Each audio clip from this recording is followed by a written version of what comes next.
হরে কৃষ্ণ বন্ধুরা, আজকে আমি দই পটল বানিয়েছি। কিভাবে বানিয়েছি আপনারা দেখতে থাকুন ভিডিওটা পুরো। প্রথমে আমি পটলগুলোকে ভেজে নেব ভালো করে।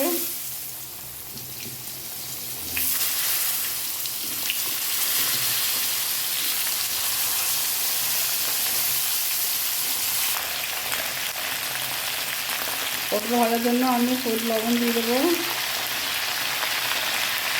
হলুদ দিয়ে দেবো, ভালো করে আমি ভেজে নেব। আমার পটল ভাজা হয়ে গেছে, এবার আমি পটলগুলো তুলে নেব। দই পটল বানানোর জন্য শুকনো লঙ্কা, ডালচিনি, বড় এলাচ দিয়ে দিলাম, সামান্য একটু হিং, সামান্য আদা বাটা, 1 চামচ হলুদ গুঁড়ো,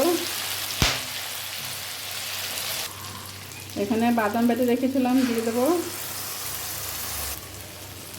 পেস্ট করা টমেটো দিয়ে দেবো, 1 চামচ লঙ্কা গুঁড়ো, সামান্য কাশ্মীর লঙ্কা গুঁড়ো, পরিমাণ মতন লবণ। গ্যাসটা কম করে এবার আমি দইটা দিয়ে দেবো, স্বাদ মতন চিনি। আমার কি সুন্দর মশলা থেকে তেল বেরিয়ে গেছে। এবার আমার ভেজে রাখা পটলগুলো দিয়ে দেবো, দেখুন ভালো করে কষে নেব। সামান্য একটু পরিমাণ মতন জল দিয়ে দেবো।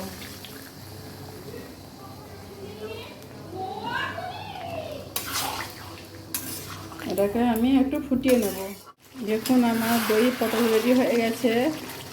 কি সুন্দর আমার তেল বেরিয়ে গেছে দই পটল থেকে। দেখুন দেখতে এত সুন্দর লাগছে, খেতে কত সুন্দর লাগবে এবার দেখুন।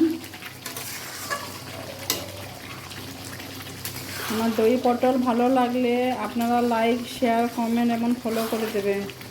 হরে কৃষ্ণ।